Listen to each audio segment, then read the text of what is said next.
मेरा 20 साल का नौकर रामू हमेशा मेरे आगे पीछे घूमता रहता था। मैंने उसे छोटा समझा था, लेकिन एक दिन उसने मुझसे कहा, मालकिन, मुझे छोटा समझने की गलती मत कीजिए। उस रात जब मैंने उसे देखा तो मैं आश्चर्यचकित हो गई थी, क्योंकि उस रात रामू ने 20 साल के लड़के की तरह नहीं, बल्कि 30 साल के आदमी की तरह मेरा। हेलो दोस्तों, आज की इस अनोखी कहानी में आप सभी का स्वागत है। जब से रामू मेरे पास सोने लगा था, तब से मेरे शरीर में बदलाव आने लगे थे। मुझे लगा था कि रामू छोटा है और उसे कुछ समझ नहीं आता होगा, लेकिन धीरे धीरे उसके असली रंग मुझे दिखने लगे। मैंने कभी सोचा भी नहीं था कि 20 साल का लड़का मेरी तरह की 40 साल की महिला को इतना सुख दे सकता है। रामू 20 साल का था। उसे मैं गांव से अपने घर काम के लिए लाई थी। मेरे घर में सिर्फ मैं और मेरा 1 साल का बेटा था। जब मैं काम पर जाती थी तो रामू मेरे बच्चे की देखभाल करता और वह मेरे घर में ही रहता था। मैं बिना शादी के माँ बन गई थी। मेरे प्रेमी ने शादी का झांसा देकर मुझसे प्रेम का खेल खेला। जब मैं गर्भवती हो गई तो मैं उसके घर गई और वहां मैंने देखा कि उसकी शादी हो रही थी। उसने मुझसे प्रेम का नाटक किया और किसी और लड़की से शादी कर ली थी। मेरे पेट में पल रहे बच्चे को मारने का मेरा मन नहीं हुआ और जब मैंने गर्भपात कराने का सोचा, तब तक समय निकल चुका था। मैं 5 महीने की गर्भवती हो चुकी थी। मेरे माता पिता ने मुझे और मेरे बच्चे को स्वीकारने से इनकार कर दिया। तब मैं अकेली रहने लगी। कई महीने पहले मैं अपने गांव गई थी, अपने दादा के 100वें जन्मदिन के लिए। मेरे दादा ने मुझे जन्मदिन का निमंत्रण भेजा था और इसलिए मैं गांव गई थी। मेरे बेटे को वहां सिर्फ मेरे दादा ने ही प्यार से गोद में लिया था। आरव उनके पास खेल रहा था। तभी ऑफिस से मेरा फोन आया और मैं कुछ देर के लिए फोन पर बात करने के लिए बाहर चली गई। जब मैं वापस आई तो मेरा आरव दादा के पास नहीं, बल्कि घर के एक नौकर के पास था। मैंने देखा कि आरव उस नौकर के पास अच्छे से खेल रहा था। मैंने अपने बच्चे को उस नौकर से लिया और वहां से जाने लगी। तभी उस नौकर ने मुझे रोका। वह कहने लगा, मालकिन, मुझे थोड़ी मदद चाहिए। मुझे पैसे की नहीं बल्कि काम की जरूरत है। उसने अपना परिचय दिया और कहा, मैं रामू हूँ। मैं इस घर में गाय भैंस के गौशाले की सफाई का काम करता था, लेकिन अब बड़े साहब गाय भैंस बेचने की बात कर रहे हैं। अगर आपके पास कोई काम हो तो दीजिए। मुझे काम की बहुत जरूरत है। मेरे माता पिता भी मजदूरी करते हैं। मुझे काम की बहुत जरूरत है। तब मैंने कहा, मेरे बच्चे की देखभाल का काम है, लेकिन इसके लिए तुम्हें शहर चलना होगा। इस काम के लिए मैं तुम्हें 5000 रुपए महीना दूंगी। रामू मेरे साथ शहर आने के लिए तैयार हो गया। आरव उसके साथ अच्छे से रहता था और यह देखकर मैंने रामू को अपने घर लाने का फैसला किया। रामू तब से मेरे घर में ही रहने लगा। उसने कहा कि हर 4 महीने बाद जब थोड़े पैसे जमा हो जाएंगे, तब वह अपने गांव जाएगा। रामू दिन भर मेरे बच्चे की अच्छे से देखभाल करता और घर के कामों में भी मेरी मदद करता। रामू को घर आए 1 महीना हो चुका था और इस 1 महीने में उसने मेरा दिल जीत लिया था। उसकी देखभाल से मेरे बेटे की सेहत भी सुधर गई थी। जो आरव मुझे परेशान करता था, अब वह रामू के हाथों से अच्छे से खाना खाता था। मैंने रामू को एक अलग कमरा दिया था। एक दिन रात में आरव बहुत रोने लगा। किसी भी तरह से वह शांत नहीं हो रहा था। बच्चे के रोने की आवाज सुनकर रामू मेरे कमरे में आया और उसने आरव को मुझसे ले लिया। रामू के पास जाते ही आरव शांत हो गया था। रात बहुत हो चुकी थी। आरव रामू को छोड़ नहीं रहा था, तो मैंने रामू को अपने कमरे में ही सोने के लिए कह दिया। सुबह जब मैं उठी तो आरव रामू से लिपटकर सो रहा था। उस रात के बाद से रामू आरव के लिए मेरे कमरे में सोने लगा। रामू के आने के बाद सब कुछ अच्छे से चल रहा था। रामू के काम से खुश होकर छुट्टी के दिन मैं उसे मॉल लेकर गई। वहां मैंने उसके लिए अच्छे कपड़े खरीदे और सैलून में जाकर उसकी नई हेयर स्टाइल बनवाई। रामू देखने में अच्छा था, लेकिन वह एकदम साधारण तरीके से रहता था। उस दिन मैंने उसका पूरा लुक ही बदल दिया था। उसे नए अंदाज में देखकर मैं भी उस पर विश्वास नहीं कर पा रही थी। कल तक जो एक साधारण सा नौकर था, वह इतना हैंडसम और स्मार्ट दिख सकता है, इसकी मैंने कल्पना भी नहीं की थी। मॉल से हम घर आए तो आरव आते ही सो गया था। मैंने उसे कमरे में बिस्तर पर सुला दिया और पानी पीने के लिए बाहर जाने लगी। तभी रामू मेरे लिए पानी लेकर आया। पानी पीकर मैंने गिलास रखा और रामू मुझे तब से ही एकटक देख रहा था। जैसे ही मैंने गिलास रखा उसने मुझे गले लगा लिया। कई सालों बाद किसी पुरुष ने मुझे गले लगाया था। मैंने उसे खुद से दूर किया। तब रामू ने कहा, मालकिन, आपकी वजह से आज पहली बार मैंने खुद से प्यार करना सीखा है। जिंदगी बहुत खूबसूरत है, बस इसे जीना आना चाहिए। आज आपने मेरा कायाकल्प करवा कर मुझ पर बहुत बड़ा उपकार किया है। मैं सच में बहुत अच्छा दिख रहा हूँ। रामू के चेहरे पर खुशी देखकर मैं भी खुश थी। अगले दिन से वह बहुत स्वच्छ और सलीके से रहने लगा था। वह 20 साल का था, लेकिन गांव का लड़का होने के कारण उसकी कद काठी अच्छी थी। वह घर में भी रोजाना कसरत करता था। उसकी लंबाई भी ठीक ठाक थी। मैंने उससे उसकी पढ़ाई के बारे में पूछा था, लेकिन उसने कहा कि अब उसका पढ़ाई से मन उठ गया है। हर सुबह ऑफिस जाने से पहले मैं अपने बच्चे को दुलार कर ऑफिस के लिए निकलती थी। आज जब मैं ऑफिस के लिए निकलने से पहले आरव को चूमने गई, तब वह रामू की गोद में था। अचानक आरव ने अपनी गर्दन घुमाई और मेरे होंठ रामू के गाल पर जा लगे। मुझे बहुत शर्मिंदगी महसूस हुई। मैंने उससे माफी मांगी और ऑफिस के लिए निकल गई। शाम को जब मैं घर आई, तब भी मैं रामू की आंखों में नजर नहीं मिला पा रही थी। रामू ने आरव को खाना खिलाकर सुला दिया था। फिर हम दोनों ने साथ में खाना खाया। खाना खत्म करने के बाद मैं अपने कमरे में गई। वहां मैं अपनी दवाइयां ले रही थी। मुझे माइग्रेन की समस्या थी, उसी की दवा मैं ले रही थी। दवा लेने के बाद भी मेरा सिर बहुत दर्द कर रहा था। मैं अपने कमरे में सिर पकड़कर बैठी हुई थी। कुछ देर बाद रामू कमरे में आया। मुझे इस हाल में देखकर उसने पूछा कि क्या हुआ। जैसे ही उसे पता चला कि मेरा सिर दर्द कर रहा है, उसने मेरे सिर की मालिश शुरू कर दी। रामू की मालिश से मुझे आराम मिल रहा था। धीरे धीरे मुझे गहरी नींद आने लगी। उस रात मुझे बहुत अच्छी नींद आई थी। अगले दिन हमारे ऑफिस में ट्रेडिशनल डे का फंक्शन था और इसके लिए मैंने गुजराती लुक अपनाने का फैसला किया। मैंने घाघरा पहन लिया था, लेकिन स्कर्ट का नॉट बांधने में मुझे दिक्कत हो रही थी। तब मैंने रामू को कमरे में बुलाया और उससे नॉट बांधने को कहा। नॉट बांधते समय उसका हाथ मेरी खुली पीठ पर से गुजर रहा था। मैंने उसे छोटा समझा था, इसलिए मैंने उसे यह काम करने के लिए कहा था। मेरे पास और कोई विकल्प भी नहीं था। तैयार होकर जब मैं जाने लगी, तो रामू ने मुझे रोका और अंदर से काजल लेकर आया। उसने मेरे कान के पीछे काजल लगाया और कहा, मालकिन, अब आपको किसी की नजर नहीं लगेगी। आप बहुत सुंदर लग रही हैं। उसकी बात सुनकर मैं हंसी और चलने लगी। उस दिन शाम को जब मैं घर आई, तो मेरे साथ मेरी एक सहेली और उसका प्रेमी भी आया। रामू ने आज बहुत अच्छा खाना बनाया था। मेरी सहेली प्रिया 4-5 दिन मेरे घर रुकने वाली थी। अगले 3 दिन उसका प्रेमी भी मेरे घर पर था।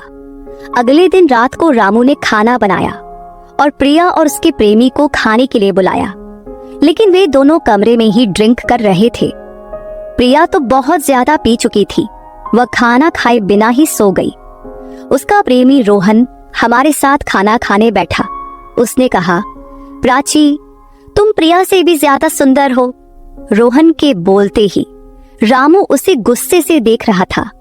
खाना खत्म करने के बाद रोहन अपने कमरे में चला गया। उसके जाते ही रामू मुझसे कहने लगा, मालकिन, आपके ये कैसे दोस्त हैं? मुझे उस आदमी की बात बिल्कुल भी अच्छी नहीं लगी। तब मैंने रामू से कहा, मैं तुझे घर के सदस्य की तरह मानती हूँ। इसका यह मतलब नहीं कि तू मेरे मेहमानों से कुछ भी कहे। तेरा काम है आए हुए मेहमानों की सेवा करना, इसलिए तू सिर्फ वही कर। बाकी मुझे कुछ सिखाने की जरूरत नहीं। रामू को डांट कर मैं अपने कमरे में चली गई। मैंने उसे डांट दिया था, फिर भी वह मेरे लिए पानी लेकर आया। तब मैंने अपनी दवा ली और पानी पीकर सो गई। आज रामू मेरे कमरे में सोने नहीं आया था, ऐसा मुझे लगा। लेकिन सुबह जब मेरी आंख खुली, तो मैंने उसे अपने बगल में पाया। सुबह मेरी आंख खुली तो मेरे सामने प्रिया थी। वह बहुत गुस्से में लग रही थी।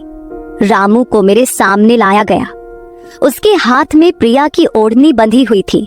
प्रिया ने कहा, तुम्हारे इस देहाती नौकर ने मेरे प्रेमी का हाथ तोड़ दिया है। रामू बस सिर हिलाता रहा और बोला, मालकिन, मैंने कुछ भी नहीं किया। रात को रोहन साहब नशे में थे, तभी उनका संतुलन बिगड़ गया होगा और वे गिर गए होंगे। रामू भला रोहन साहब पर हाथ क्यों उठाएगा? प्रिया अब भी नशे में लग रही थी, ऐसा मुझे लगा। रामू ने मेरे लिए उन दोनों से माफी मांगी। प्रिया और रोहन तभी वहां से चले गए। रामू मुझसे भी माफी मांगने लगा। मुझे पता था कि उसने कुछ नहीं किया था। आज मैंने छुट्टी ली थी क्योंकि कई दिनों से मैं बहुत व्यस्त थी। आज सोचा कि खुद के लिए थोड़ा समय निकालूं। नाश्ता करने के बाद मैं फिर से 1 घंटे के लिए सो गई। आरव भी मेरे साथ सो गया था। उठने के बाद मुझे 1 कप चाय की जरूरत महसूस हुई। मैं रामू को चाय बनाने के लिए पुकार रही थी, लेकिन उसकी तरफ से कोई जवाब नहीं आ रहा था। उसे ढूंढते ढूंढते मैं उसके कमरे में गई। वहां जाकर देखा कि रामू अभी अभी नहाकर बाथरूम से बाहर आया था। उसने शर्ट नहीं पहनी थी। मैंने पहली बार उसे इस तरह देखा। रामू का शरीर बेहद मजबूत था।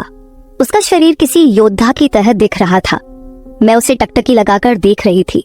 मुझे उस वक्त कोई होश नहीं था। कई सालों बाद मैं किसी जवान पुरुष को इस तरह बिना कपड़ों के देख रही थी। मैं उसे टकटकी लगाए देख रही थी। तभी रामू ने मुझे आवाज दी। वह मेरे सामने शर्ट पहनकर खड़ा था, फिर भी मैं अपनी सुध-बुध खोए उसे देख रही थी। उसने मेरी आंखों के सामने चुटकी बजाई। तब मैं होश में आई और उससे कहा कि मेरे लिए चाय बना दे। आज घर में ही थोड़ा खुद का स्किन केयर करने का सोचा, इसलिए दोपहर के समय मैं अपने कमरे में अपना पार्लर चलाने लगी। उस समय मैंने शॉर्ट्स और गाउन पहन रखा था और मैं अपने पैरों का वैक्सिंग कर रही थी। वैक्सिंग करते समय गलती से मैंने थोड़ा ज्यादा गर्म वैक्स अपने पैर पर लगा लिया, जिससे जलन हुई और मेरे मुंह से तेज आवाज निकल गई। मेरी आवाज सुनकर रामू दौड़ता हुआ मेरे कमरे में आया। उसने मेरे जले हुए पैर को देखा। उसने मेरे पैर से गर्म वैक्स हटाया और वहां क्रीम लगा दी।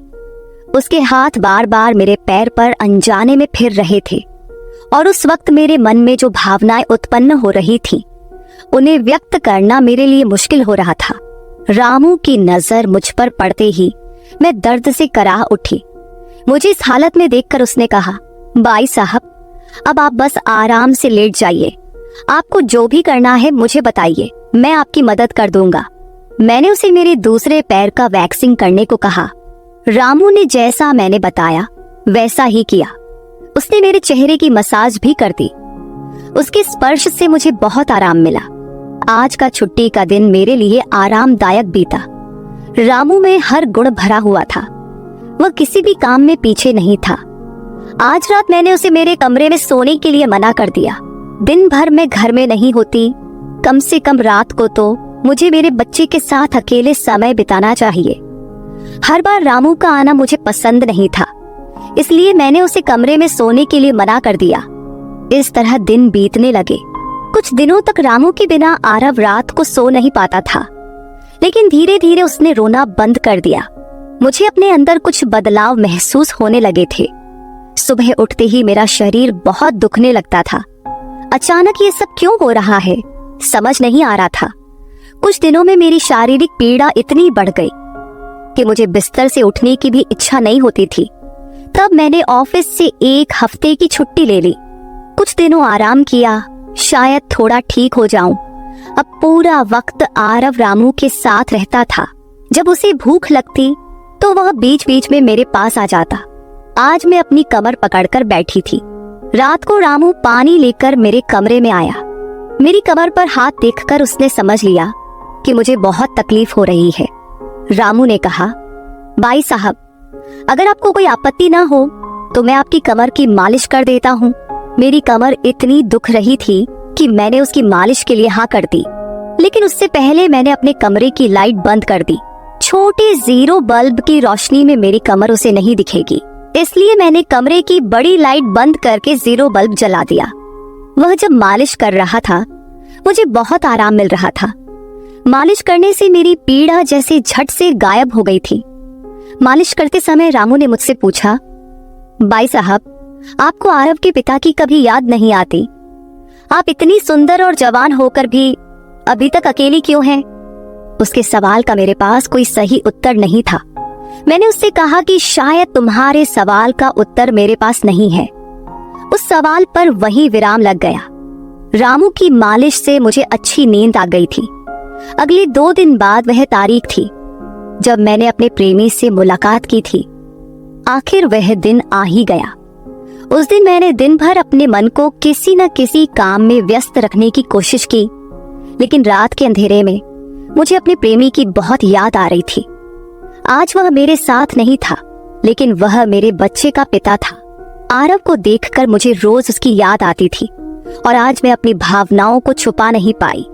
मैं अपने कमरे में जोर जोर से रोने लगी। आरव पास में सो रहा था, इसका भी मुझे ध्यान नहीं रहा। मैंने आज अपनी दवाइयां भी नहीं ली थी। रामू पानी लेकर मेरे कमरे में आया। मुझे रोते हुए देखकर उसने मुझे पानी पिलाया। जब मैं शांत हुई तो उसने मुझे दवाइयां दी। मेरे रोने की आवाज से आरव हल्का हिलने लगा। वह जाग न जाए, इसलिए रामू मुझे अपने कमरे में ले गया। वहां जाकर मैंने उसे कसकर गले लगा लिया। ऐसा लग रहा था कि मैंने अपना होश खो दिया था। मेरा रोने का कारण सुनकर रामू भी शांत हो गया था। वह लगातार मेरे आंसू पोंछ रहा था। रोते रोते मैंने उसका कंधा पकड़ लिया। धीरे धीरे मैंने उसे और करीब खींच लिया। मैंने उससे कहा, रामू, आज की रात मैं तुम्हारे साथ बिताना चाहती हूँ। तब रामू ने कहा, भाई साहब, मैं अभी छोटा हूँ, मुझे कुछ भी नहीं आएगा। उसकी बात सुनकर मैंने उसे और पास खींच लिया। उस रात मैं उसके कमरे में थी, लेकिन सुबह जब मैं उठी तो वह मेरे पास नहीं था। उसकी शर्ट वहीं पड़ी हुई थी। जब मैं बाहर गई तो मैंने देखा कि रामू मेरे बच्चे को दूध और बिस्किट खिला रहा था। मुझे आरव का ख्याल नहीं आया था, लेकिन रामू ने नहीं भुलाया। उसने हम दोनों माँ बेटे को खुश कर दिया था। रात की थकान के बाद मैं सुबह देर से उठी थी। दिन भर रामू ने मुझसे नजरें नहीं मिलाई। आज प्रिया मुझसे मिलने घर आई थी। वह रामू की तरफ देख भी नहीं रही थी। रामू ने उसे पानी दिया और कमरे से बाहर चला गया। थोड़ी देर बातें करने के बाद प्रिया जाने लगी। जाते समय उसने मुझसे कहा, जितनी जल्दी हो सके अपने नौकर को यहाँ से निकाल दो। वह दिखने में जितना मासूम लगता है उतना है नहीं। उसकी बात का मैंने खास ध्यान नहीं दिया। रोज की तरह रात को खाना खाने के बाद रामू ने मुझे पानी का गिलास मेरे कमरे में लाकर दिया और उसने आरव को भी सुला दिया था। आरव आज बाहर हॉल में झूले में सो रहा था। रामू उसकी देखभाल कर रहा था। मैंने अपने कमरे की लाइट बंद कर दी और सो गई। कुछ समय बाद मुझे आरव की आवाज सुनाई दी। उसकी आवाज से मेरी नींद खुली। मैं उठने वाली थी कि तभी उसकी रोने की आवाज बंद हो गई। कुछ समय बाद मुझे अपने कमरे का दरवाजा खुलने की आवाज सुनाई दी। मैं चुपचाप सब देख रही थी। रामू मेरे कमरे में आया था। उसने मेरे पास आकर यह देखने की कोशिश की कि मैं सो रही हूं या नहीं, और फिर उसने मेरा मोबाइल उठाया। उसकी वह खोजबीन देखकर मैंने जल्दी से कमरे की लाइट ऑन कर दी। मुझे जागता हुआ देखकर वह चौंक गया। मैंने उसके हाथ से अपना मोबाइल छीन लिया। मैंने उससे कहा, रामू, ये सब क्या चल रहा है? तुम इस वक्त यहाँ क्या कर रहे हो? वह कुछ नहीं कहकर वहां से जाने लगा, लेकिन मैंने उसे इतनी आसानी से छोड़ने का इरादा नहीं किया था। मैंने उसे उसका वीडियो दिखाया जिसमें वह प्रिया के बॉयफ्रेंड पर हाथ उठा रहा था। उस दिन रोहन के मोबाइल का कैमरा गलती से चालू रह गया था और उसमें उनकी हाथापाई रिकॉर्ड हो गई थी। सुबह जब प्रिया मुझसे मिलने आई थी तब उसने मुझे वह वीडियो दिखाया था और तब से मैं रामू पर नजर रख रही थी। रामू, तुमने झूठ क्यों बोला? तुमने रोहन पर हाथ क्यों उठाया? तब उसने कहा, जो भी आप पर बुरी नजर डालेगा उसके साथ मैं यही करूंगा। मालकिन, उस रात जब रोहन नशे में था वो आपके कमरे में आया था। वो आपके साथ कुछ गलत करने की कोशिश कर रहा था और इसलिए मैंने उस पर हाथ उठाया। रामू की बात सुनकर मैंने कहा, ठीक है, मैं तुम्हारी बात मानती हूँ, लेकिन तुम मुझे नींद की दवा क्यों दे रहे थे? आज मैंने तुम्हें मेरे पानी में दवा मिलाते हुए देखा है। तुम्हारी नजर मुझ पर थी और तुम जो चाहते थे वह मैंने तुम्हें दे दिया है। अब अपना हिसाब करो और गांव निकलो। मेरी बात सुनकर रामू बोला, मालकिन, आप जैसा सोच रही हैं वैसा कुछ भी नहीं हुआ है। कल रात मैंने आपके साथ कुछ भी गलत नहीं किया। मैंने आपके पानी में नींद की दवा मिलाई थी, जिससे आप मेरे पास आते ही सो गई थीं, और मुझे आपके साथ कुछ भी गलत नहीं करना था। कुछ दिन पहले मैंने आपको रात में फोन पर बात करते हुए देखा था। मैंने आपकी बातें सुनी थी। आप फिर से अपने उस प्रेमी से मिलने की तैयारी कर रही थी। आपकी मुलाकात आपके ही घर में तय हुई थी। मुझे यह सब पता था। आप उससे ना मिले, इसलिए मैं आपको रात में नींद की दवा दे रहा था। वह व्यक्ति अब भी आपको धोखा दे रहा है। वह आपसे झूठ बोल रहा है। वह आपके बच्चे को आपसे छीनने के लिए आपके करीब आ रहा है। उसकी पत्नी को बच्चा नहीं हो सकता, इसलिए वह आपके पास आ रहा है। उसने अपनी पत्नी को तलाक नहीं दिया है। वह आपसे झूठ बोल रहा है। रामू, तुम हो कौन? तुम्हें यह सारी जानकारी कैसे मिली? तब उसने कहा, आपके बाबा साहेब ने मुझे आपका फोटो दिखाया था। मुझे आप पहली नजर में ही अच्छी लगी थी, लेकिन बाबा साहेब ने यह भी कहा था कि आप शादी के खिलाफ हैं। तब मैंने उनके साथ मिलकर यह प्लान बनाया। आपके दिल में अपनी जगह बनाने के लिए मैं यहाँ आया था, लेकिन यहाँ आने के बाद मैंने देखा कि बहुत से लोग आप पर बुरी नजर रखते हैं, इसलिए मैंने आपकी सुरक्षा करनी शुरू कर दी। रामू 20 साल का नहीं था। मेरा पहला शक सही निकला। वह 30 साल का था और एक अच्छी नौकरी पर था। उसने मेरे प्यार के लिए इतनी मेहनत की थी। रामू ने मेरे प्रेमी के बारे में जो भी कहा था वह सब सच था। रामू ने मेरे प्रेमी की सारी जानकारी सही निकाली थी। रामू जैसा ईमानदार पति और मेरे बच्चे का पिता मिलना मेरे लिए बहुत बड़ी बात थी। मैं अपने प्रेमी के धोखे के जाल में फंसने से बच गई थी। आज मैं विक्रांत उर्फ रामू के साथ बहुत खुश हूँ। वह मुझसे और मेरे बच्चे से बहुत प्यार करता है।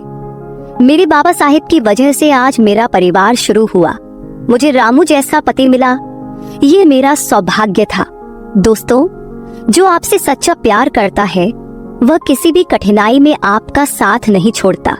रिश्ते निभाने वाले को किसी वजह की जरूरत नहीं होती, और रिश्ते तोड़ने वालों के लिए एक बहाना भी काफी होता है। तो दोस्तों, ये थी हमारी आज की छोटी सी कहानी। आपको ये कहानी कैसी लगी कमेंट करके जरूर बताएं।